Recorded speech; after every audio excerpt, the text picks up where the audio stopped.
in the awkward phase, so Yeah. we can just talk about Like, our yeah, like morning. it's disconnecting, but then it doesn't tell you when it actually connects, and then you're like talking, and then you're like, oh, we're I live. guess we're here.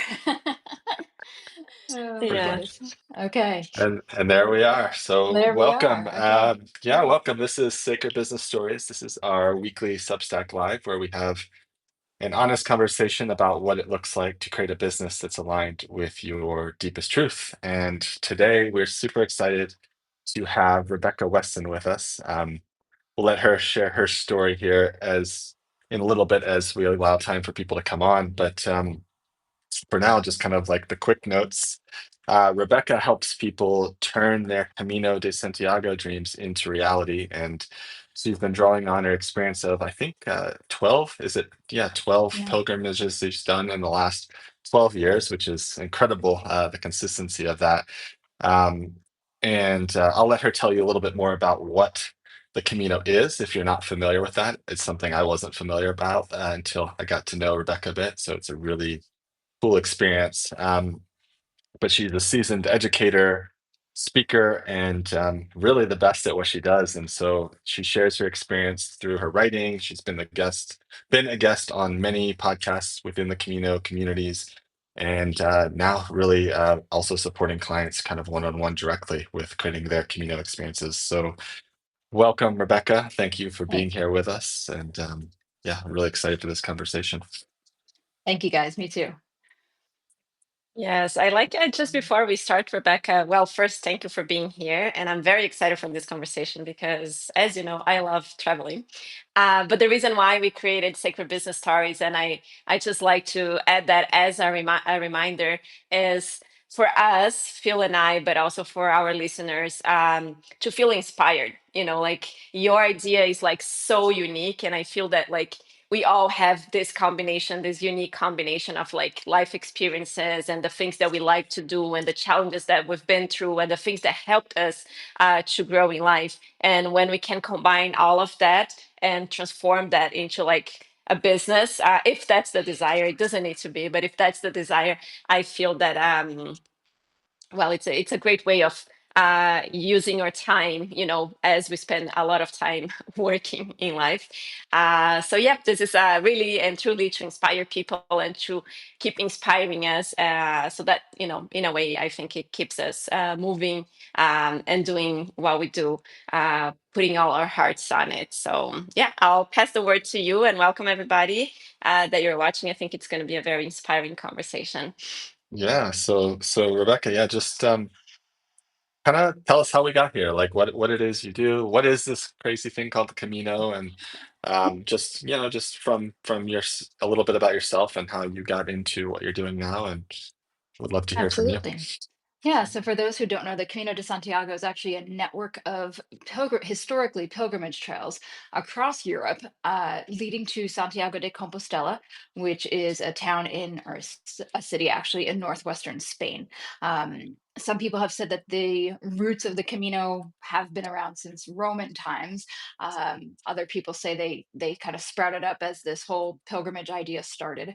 The Camino has its roots in religion, and in all honesty, it was Santiago de Compostela is supposedly where the remains of Saint James, one of the apostles, were discovered, and then a big cathedral came, and there's lots of debate about if that's what's actually there or not. But long story short is for over 1200 years, people have been walking to Santiago de Compostela. There are people that just walk for a week. There are people that walk for 5 weeks. There are people that walk out their door in Germany and walk to Santiago. And so it's a pretty powerful experience, with definitely highs and lows. I think a lot of people you talk to that have done it will be like, "Oh my gosh, it was amazing." And I feel like part of my mission is to also let people know, yes, it's amazing and it's hard.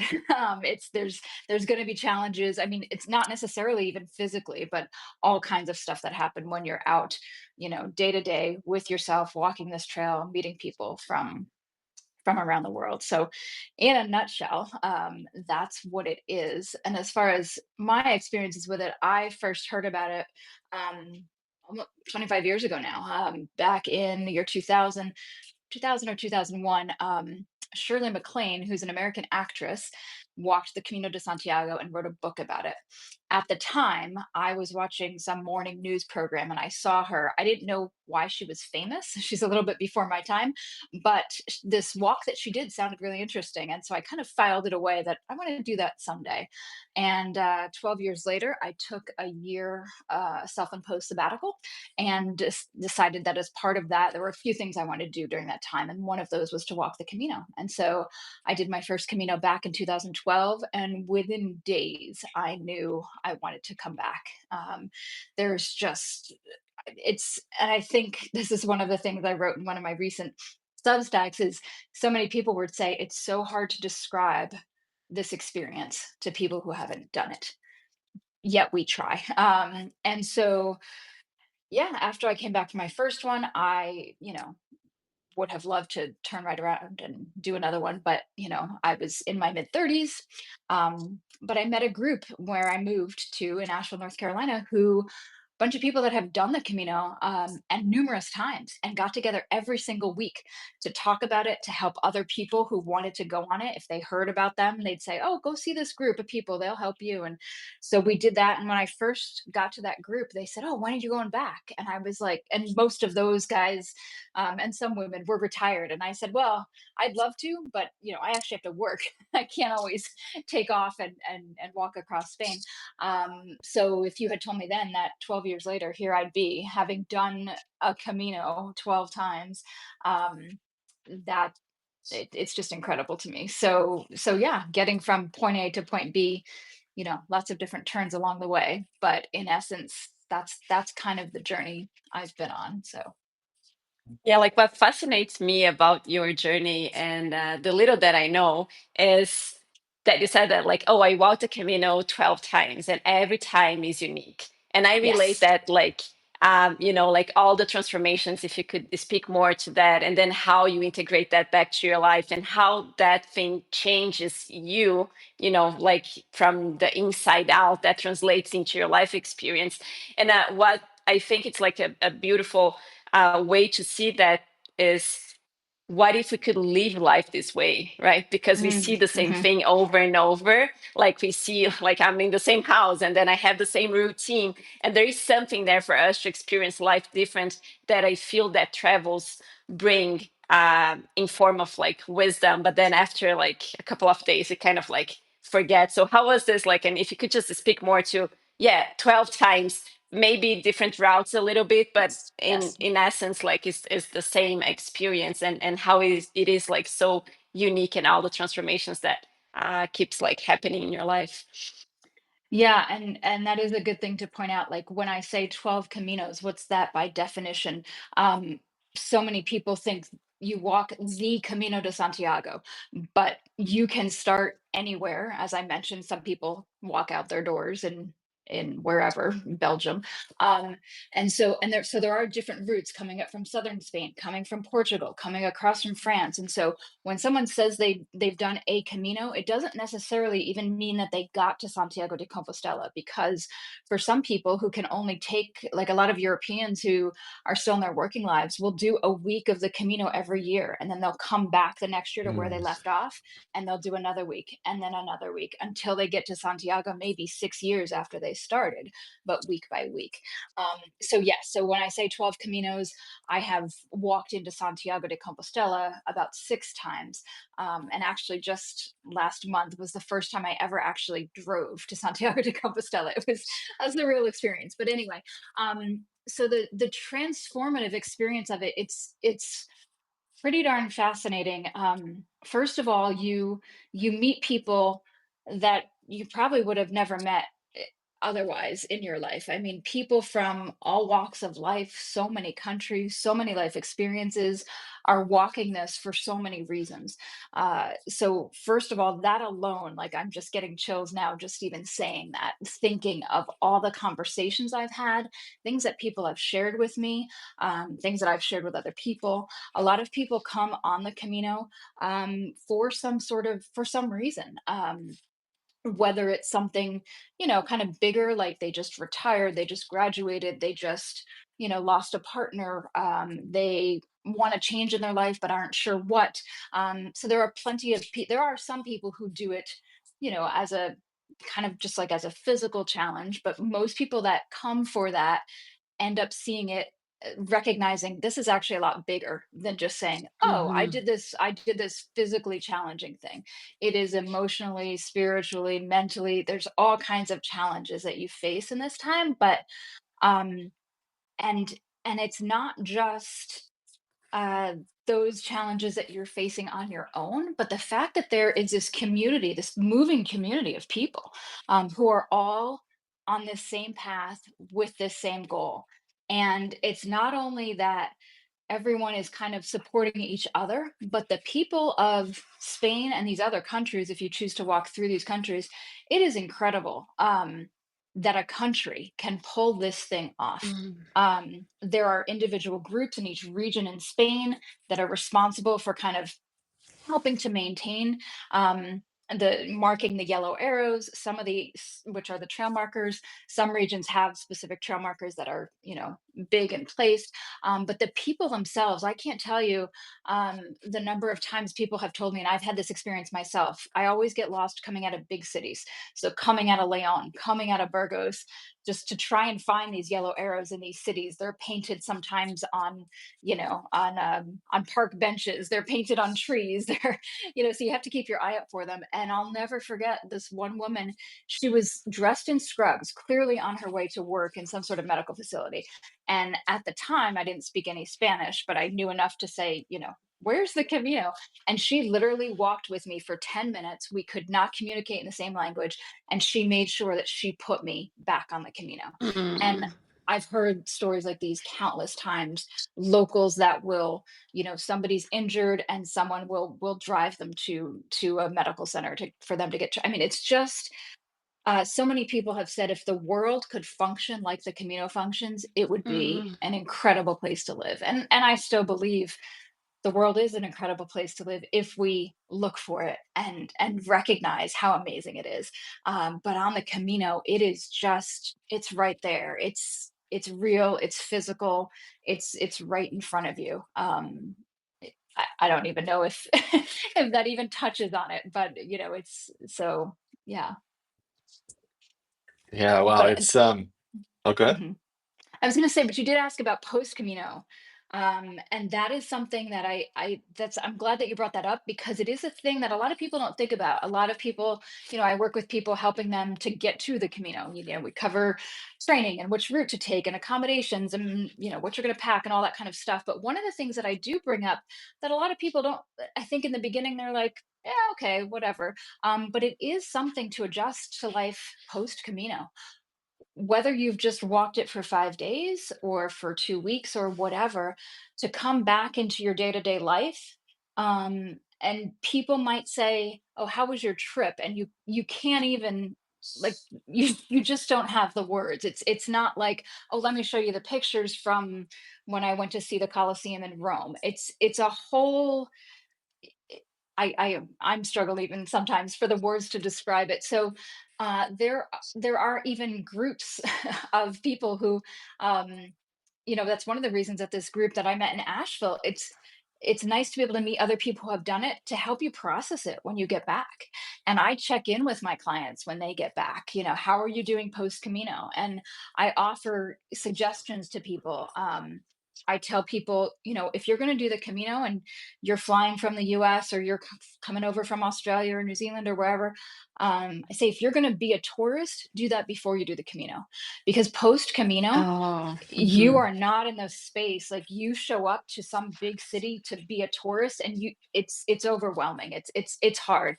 It's Some people, sure, can do it and have done it successfully. That's wonderful thing about life and the Camino, is everyone does it their own way. But that is hands down a piece of advice that I give people. If you're going to go somewhere, park yourself somewhere and be in that place and just give yourself time to process this experience that you just had.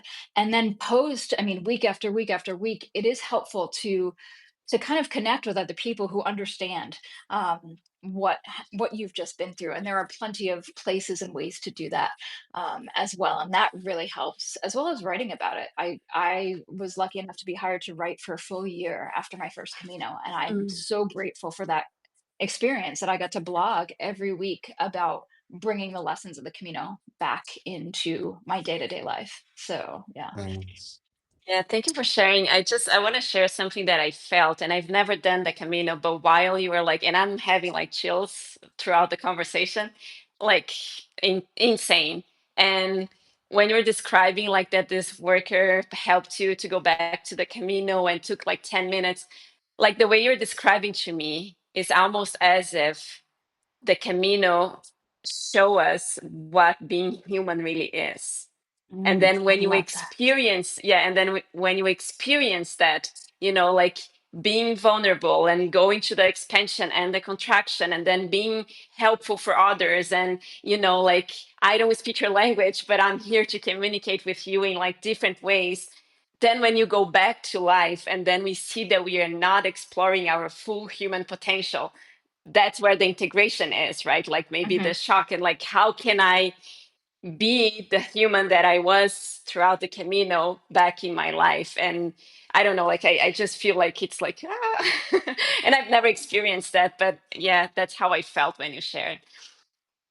Yeah, and I think you've nailed it. I love that. And there's so many, yeah, I'll just leave it at that. But absolutely. Hmm. cool. I wanted to ask you one more question on the personal side, and then kind of shift that to learning more about your business journey as things have evolved. But I was curious if you can remember back to like the first time you did this, and you described how you came across it and learned about it, and then decided to embark on this journey. What was the most surprise, if you can remember, like what was the, you probably had this expectation in your head, maybe you had intentions around what you wanted to create for yourself as you went into that experience. But if you can think back, like what was kind of the most surprising element of it, kind of beyond a lot of the cool things you've already shared here with us today. Yeah. I think one of the most surprising things to me was the variety of people, honestly. Um, and the just generosity of people. And it kind of put me back in touch with people in general are good people. People want to help each other. They want to be nice to each other. They want to. It's. I feel like today, especially, we have this world where there seems to be so much, one against the other and stuff like that. And it's nice to step back and really be physically present somewhere with people who are definitely different from you.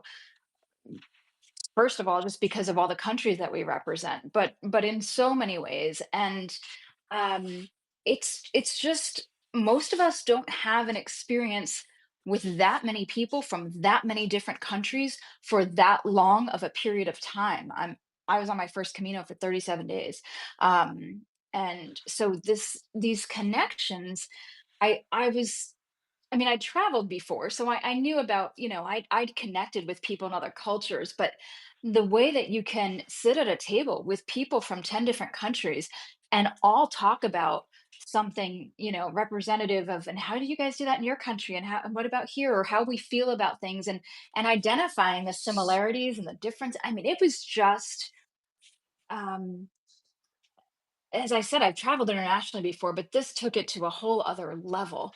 And yeah, I think that was probably the biggest surprise for me. I knew it would be, people from all over the world, but I don't think I realized the depth to which I would get to be with these people. Yeah, and this is really connected to what Carolina said about the humanity aspect. I feel that in a way, there's almost like nothing more important we could be doing at this, I feel, at this particular time in history. Like, and this is kind of what I was sharing earlier this week when I was talking about my recent retreat experience, which is obviously different, but it was a transformational experience in a different way. And I think that, yeah, in this time where the media and just like this kind of disconnect we feel and the identities that are imposed upon us in so many different ways, it is extremely powerful when you can come together with people of all these differences, and you're kind of united by this common bond or cause or shared intentions. And then you truly see that we're all in the end the same. And so, Yeah, I love that. I just think that, yeah, I feel like creating experiences like this in our lives is some of the most important work we can be doing. So yeah, I love that. And then I wanted to shift kind of towards the business side of things. Like, when was the moment? So you've made, it's clear how this is kind of your passion, your energy around this is infectious. Like I kind of like Caroline was saying, I was kind of getting goosebumps listening to you talk too, because your presence and how much I can tell you care for this topic. And then, going on this journey of 12 years, like when was the moment when it kind of started, you started to kind of click that you're like, yeah, like this could be my life's work, or this is something that I wanted to not only experience for myself, but start to guide and help other people open up to. Can you share a little bit more about what that journey has been for you? Yeah, I had the honor, honestly, of my third Camino. I had a friend who was in her 70s and good friend of mine, and I said, if you ever want to do the Camino, you would love this, and I would go with you. And for I think it was 5 years, or no, maybe it was a few years. She was like, no, no, no, I think I'm past that. I don't think. And finally, every once in a while, she sent me an article about the Camino, and I would always write back to her and say, offer still stands. And finally, she wrote to me and she said, you know what? I'm going to do this. And so that was my first experience of preparing, putting together a Camino with someone else in mind. And for that one, the two of us went together. I was with her. I did all the prep. I mean, I took her through how to train for it, what she needed to bring, all the stuff that I do now with clients. Mhm. I did for her on that first trip, and then accommodations and all kinds of things. Um, and so we had that experience together, and it was just really powerful. I did the same exact walk with her that I did 3 years earlier. But like you said, it was a completely different experience. And it was so powerful for to be there with someone else who, and she still to this day says it was one of the most amazing things she's done. She's so grateful. Um, but to be there with her and see her having this experience and be part of it was just, I wanted more of that. And as well, when I did my first Camino, no one had ever even heard of this thing. No one I knew had ever heard of it. And people would connect me. I would every once in a while I'd run into some like pretty much like a stranger. I just strike up conversations with people, and somebody eventually would be like, "Oh, I've heard of that. My cousin's best friend's sister did that. Do you want me to put you in touch?" And I would be like, "Yeah, sure." And these random people, not random, I mean, people who had done the Camino would call me and they would talk to me for 30 minutes, an hour, hour and a half, answering all my questions. And I decided when I, did my first one, I want to pay this forward. And so that kind of came around as well, and it was very easy to do thanks to that group in Asheville. People were coming to us saying, "Can you help us?" And so yeah, it kind of, and then I started to, people started learning about the Camino, thanks in part to the U.S. movie The Way with Martin Sheen, Mhm. and other people started connecting people with me. Again, people I didn't know, but my friend would say, "Oh, my friend wants to walk to the Camino," and we'd have conversations, and it got to the point where uh, I realized that there's a lot of material out there about the Camino, about people that are doing it, carrying backpacks and staying in hostels, which is one way to do the Camino, but it is not the only way. And I felt like there was a need for someone to be out here saying, hey, this is not only for people who can physically carry a backpack and who want to sleep in a room with 10, 15, 20 people. It's actually one of the things I love about the Camino is that it's open to so many people in so many ways. People who are blind have walked it. People in wheelchairs. On my first Camino, I met a guy on forearm crutches who did the whole Camino on crutches. Uh, So it is. It's just it's incredible. So I wanted people to be aware that there's not just one way to do this thing. And if you don't want to carry a backpack, if you can't carry a backpack, that's fine. There are people that have this idea of this is the right way to do the Camino. Um, To which I kind of jokingly will say, well, what time period are you talking about? Because in the Middle Ages, we didn't have dry wicking clothing. We didn't have, hiking shoes. We didn't even have backpacks. I mean, they were carrying just a staff with a little bag on it. So, how real do you want to be? What time period do you want to go back to? I mean, so I am one of those people that firmly believe, like, I want to let other people know there are so many ways that you can make this thing happen, and staying in hostels and carrying your backpack is not the only way. And so I felt like there was a need for more of us to be out there saying, hey, you can do this other ways. And the more and more people that contacted me, some people that were indeed carrying backpacks and staying in hostels, and that's fine too. But I just felt like there were so many people that were saying to me, oh no, I can't do that, I could never sleep in a hostel, or I'm too old for that now, like I like my, I need my private bathroom. And I was like, that's okay, you could still do the Camino. And they were like, really, you can do that? Yeah, I mean, you're not going to stay in a Hilton every night. You're in some tiny little towns along this thing, and you will have a private room with a private bathroom, but it might be pretty basic. Um, but yeah, there's a lot of ways to do this thing. Yeah, what I like, I really love what you're sharing because as you were sharing, people we started like talking to me, and I was becoming this reference. Like, it's just beautiful to see that you never planned. Like it was never like you, like, oh, Mm-mm. now I'm gonna go and do it, and I'm not like, this is like, that's how beautiful and perfect the universe is, to like, just giving you enough hints of like, yay, follow this, how you say it, like the breadcrumbs, right? Like that, Hmm. this is just here, and then you connect to this person, then you share for an hour, and then they start asking you questions, and it's so organic. And like, for our listeners, like, I just want people to feel that like life is giving you signs all the time, right? Like, Absolutely. you did that for yourself, and then you had your experience, and then it was beautiful when you felt that you were like at service, when you followed someone, when you like were like going with your friend, and now and then how that felt in your body, and you're like, oh, I want to experience service more. That's what it is, right? Like, I want to serve more. And Yeah. then you're just like, life was like, so you get this, get this, get this, and it's like, this is how I, like, in a way, like, your business was starting like 12 years ago, when you Hmm. first did that, when that thing expanded your heart, and you're like, oh, I want to do this, and I want to help people to do that. And it's just amazing that you can create something like this from being present and listening to, and seeing the signs that life is showing you, like.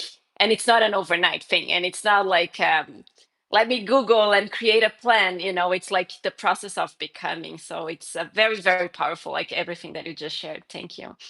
You're welcome. Cool.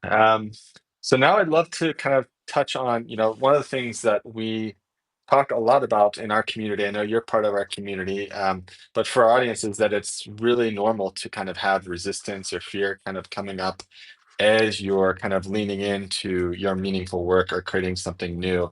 And I know you've had a lot of past experience, like as an entrepreneur, as a business owner, starting to create this business, supporting people with Camino is not your first thing. But I'm curious, like as you've moved more into this work, what is one area where you experience fear and resistance coming up for yourself? And yeah, maybe in a way that it could be useful for anyone listening that experiences something similar. Like, what are some ways you work with that to kind of keep moving forward? Because it's so clear you're on your mission, on your passion, and yeah, I think it's so important for people to have the practical tools to keep themselves moving forward. So I'd love to hear from you on that. Anything you could share? Yeah, I think the first thing that and it seems so simple, but just showing up consistently over and over and over. I post every Sunday on Substack, and I've never this is the first time I've ever actually, well, no, 12 years ago when I was hired to blog about the Camino, I did write every week. But since then, I this is the first time I've been showing up every single week with information about the Camino. And just by committing to that, so much has opened up for me. So I think that's the first thing. Like, even there are some weeks where I'm like, oh, I'm struggling with what to write, or I want to get the right whatever.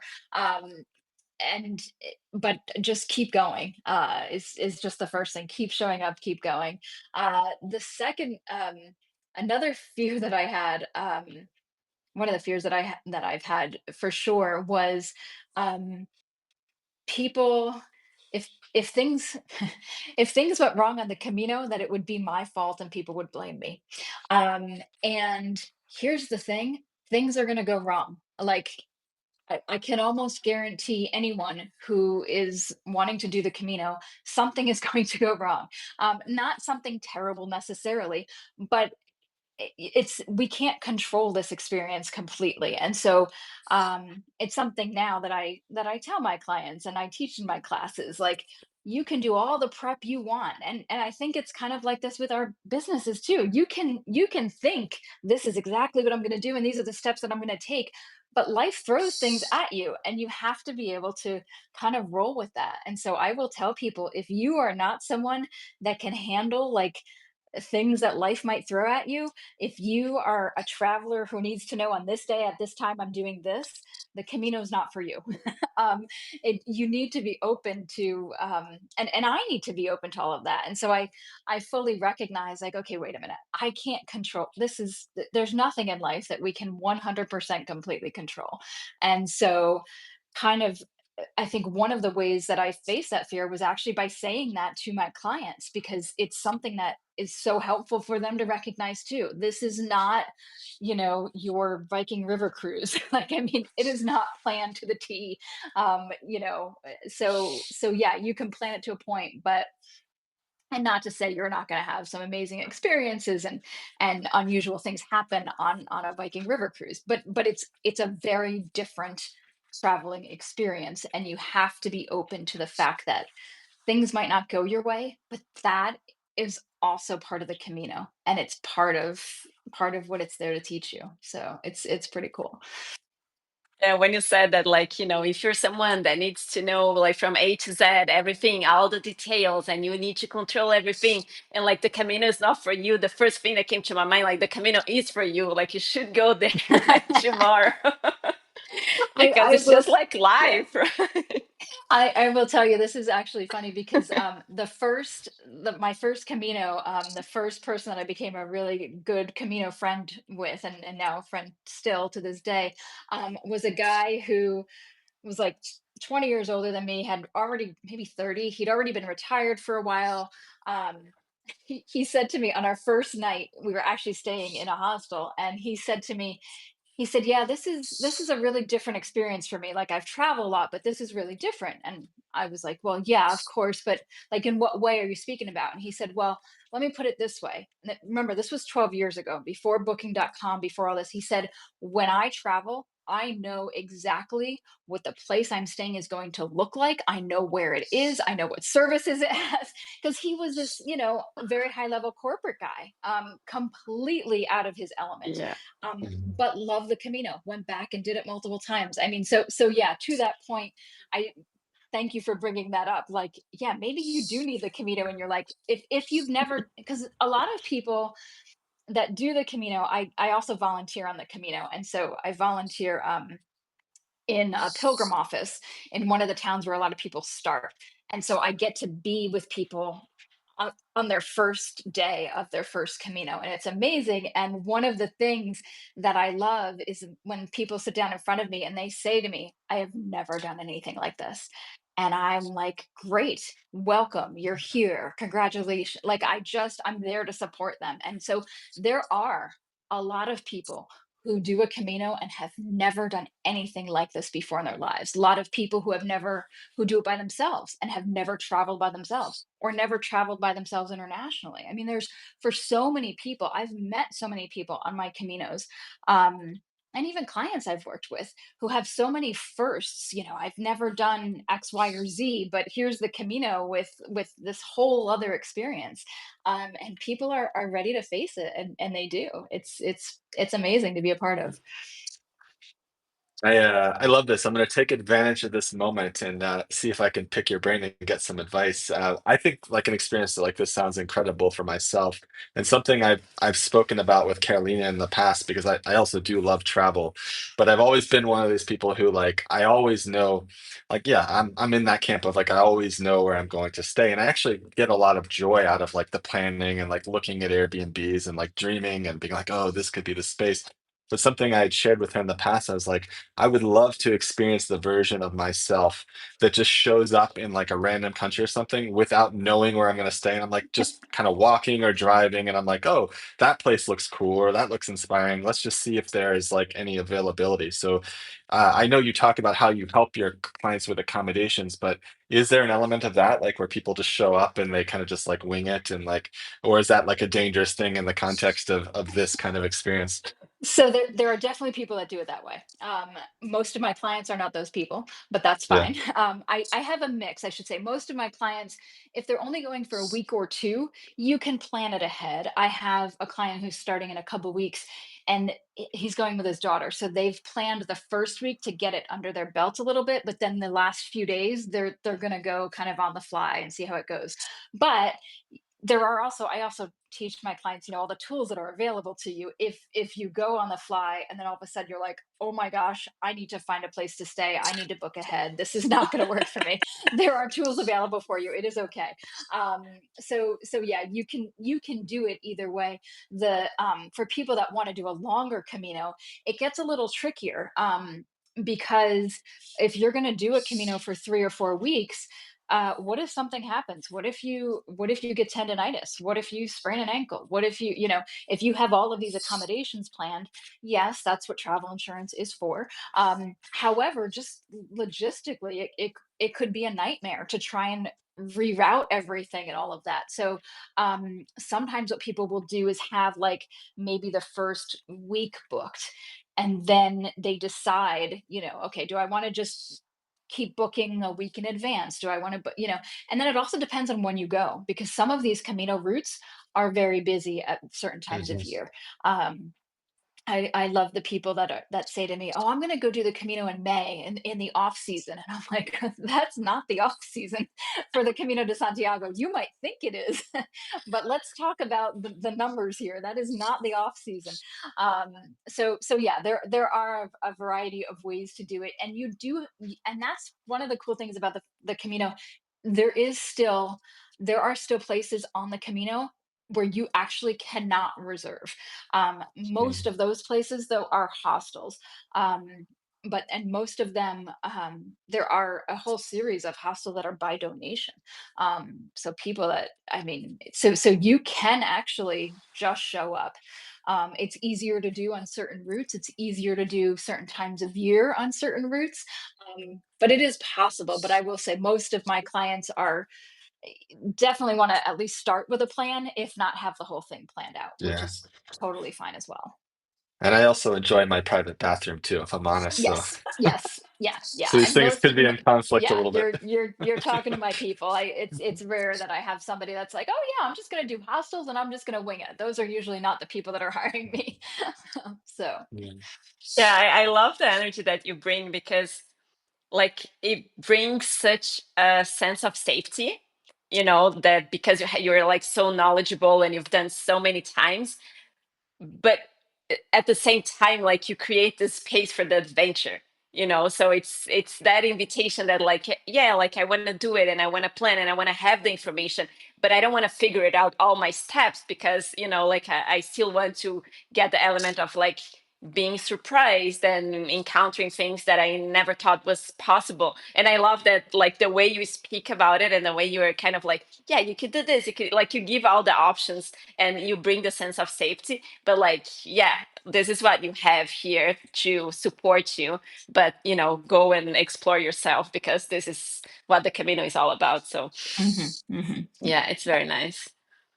And by the way, I'm the one that like I don't plan. I show up, then there's no hotels, and then I ended up paying like 200 euros for like one single bed, and then I'm like, where do I eat? And everything is closed because in Spain it's like the, Oh the yeah, lunch yeah. time is different. Like, and I've had like so many, but I'm learning to appreciate more planning as well. And like, yeah, Hmm. I Hmm. can Yeah. thrive in my adventure here, but it's nice to have like a safe bed to sleep and spend the night. Absolutely, absolutely. And there are people, and I also work with people who end up hiring a separate company to plan, because there are other companies that like, but they're tour companies. They don't, some of them, most of them do other things besides the Camino.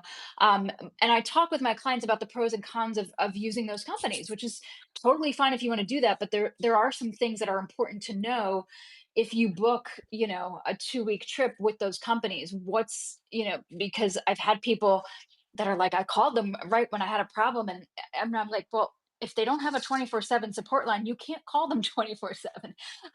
Whereas I have clients that have requested from me, do you offer a service where you can be like available to me on WhatsApp while I'm on the Camino, so I can call you if I have questions, if I can't find whatever, if I need whatever. And so that's something that a recent client said to me, I would definitely pay to have you on my WhatsApp to help with this stuff, because just depending on if you speak the language and all that. So yeah, and I work with people that, yeah, if you want to book with one of those places, awesome.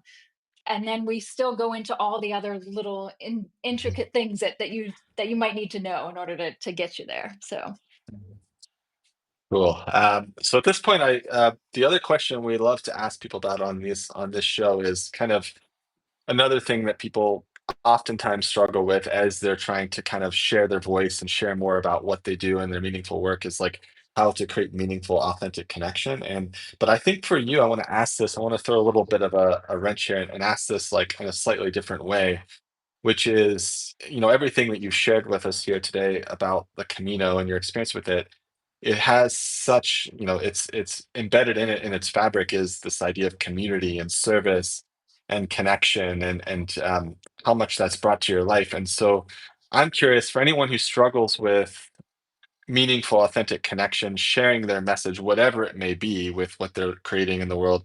What lessons have the Camino taught you about that, and that maybe could be applied to everyday life? Because I feel like this is the other theme of like, how are you taking the Camino back into everyday life? So I thought that could be an interesting way of asking that of you. yeah. Okay, so of taking people through my walks on the Camino, or through my experiences on the Camino. Yeah, just how connection, what you've learned about connection and community and service from these 12 Hmm. years, how that Yeah, applies to kind of your overall thinking about creating connection in this world. I think the biggest thing is the authenticity. I feel like being authentic to who you are and what you're about, and also being open to the connections that you might not necessarily think would even be a connection for you. um, it's amazing to me that people, like, as I've said, that you can find a commonality with. So yeah, making those connections, and reaching out even to people that, yeah, you might not think that there's something in common with, but maybe there is a thread of it. Like, it's just that idea that connections, you can't necessarily predict them and say, oh, these are the people you're going to go after. There might be certain people that, yes, you're definitely going to connect with, but what about that kind of broader thing, those other connections that you never would have thought that would have come from this connection. I like that. I trying to remember that, like, kind of stretch yourself a little bit almost, with those connections. The Camino gives you this opportunity naturally to sit down and converse with people that you might never have connected with otherwise. So it's kind of cool to be able to try and do that in your real life, in your business life, in any part of life. Can you connect on some level with someone that you might not think initially would be a connection for you? Yeah, I love that. It's like we are so, I don't know, maybe trained in a way that to believe that like to connect we need to agree, like to connect we need to maybe have something, like yes there is the sense of like having something in common, but I feel that the way you're sharing is like it's not visible at first, but Mhm. then essence to essence we will always connect if it's coming from a space of authenticity, and then you're maybe connecting to someone that they don't even speak your language, but the connection is there because you're fully present. Just very quickly, like it's a funny story, like I was traveling with my mom somewhere in Italy, and we were like in this beautiful church. And she's like moving, and she doesn't speak any other language besides Portuguese. And I see her from far, and she's like, and like having a conversation. And I'm like, "Oh, you're having a conversation. Did you find a Brazilian or like a Portuguese?" And she's like, "No, she was from Japan, and we had such an awesome conversation." I'm like, Did she speak Portuguese?" And she's like, "No, only Japanese." And me, but she was for 20 minutes, like, and I don't know how she did that, but then she described the conversation, and it's if it was only in her head, only what, but that's for me, like, Yeah. what it comes to me, the translation of this connection, like they were speaking different languages, they did not know each other, they had nothing in common besides being in the same space, but yet they built like a beautiful connection in that moment. I love that. Thank you for sharing that. It's absolutely speaks to things like this on the Camino as well. I love that. Yeah. Mhm. Mhm. Well, cool. At this point, well, if there is anyone on the chat that has any questions for Rebecca, please feel free to drop them in. We'd love to create a little bit of space for that. But in the meantime, Rebecca, obviously we're here on Substack, so I always say it makes it pretty easy if people are curious about your work, curious to learn more about the Camino, they can reach out to you through your Substack. But can you share, is there anything particular that you might suggest for anyone listening if they might want to learn more about your work or the Camino, like what you might recommend?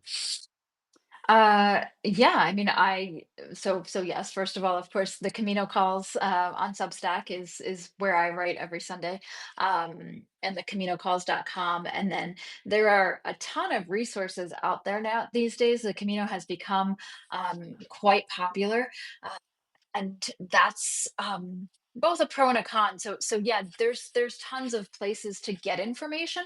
Um, and I think part of the problem is that that can be somewhat overwhelming. So if Hmm. you're looking to plan a Camino and you want to go out there and look at the resources and all that stuff, that's awesome. You'll find plenty of stuff. Just be aware of who you're getting your information from. So if it's a 25-year-old who walked a Camino carrying their backpack, it's definitely a different experience from people I work with that are s- one of my clients just arrived in Santiago last week. He's in his late 60s. I've got another one, early 70s, walking in a couple weeks. So, and there are some resources now, more and more of folks in this generation that are sharing their experiences on the Camino as well. And not to say you can't learn from all of these resources, but just to be aware. Again, as I said earlier, there's not one way to do this thing, and that's what's so wonderful about it. So yeah, plenty of resources out there. And yeah, and I've always said to people too, if you have questions that I can answer in a post, I'm happy to do that. So yeah. And I feel this conversation alone, you've dropped a whole lot of like really, really useful tips for anyone that yeah, could be considering something like this for themselves. So yeah, thank you so much for your generosity and Mm, being here with us. We will be, for anyone that's kind of jumped on kind of in the middle, we always post a recap summary with the recording of this conversation. So we'll be sharing that shortly after this conversation, and we can share that with you as well, Rebecca, in case it might be useful for your people to check out. mhm, And mhm. yeah, thank you again so much for being here with us today. Absolutely, Yes, guys. Thank thank you so you. much for having me. All right. All right, well, have a great rest of your day, and thank you all for all of those of you that were able to join us live. Take care. Have a Bye good day. everyone. Bye Bye Bye. Rebecca. bye. Thank you.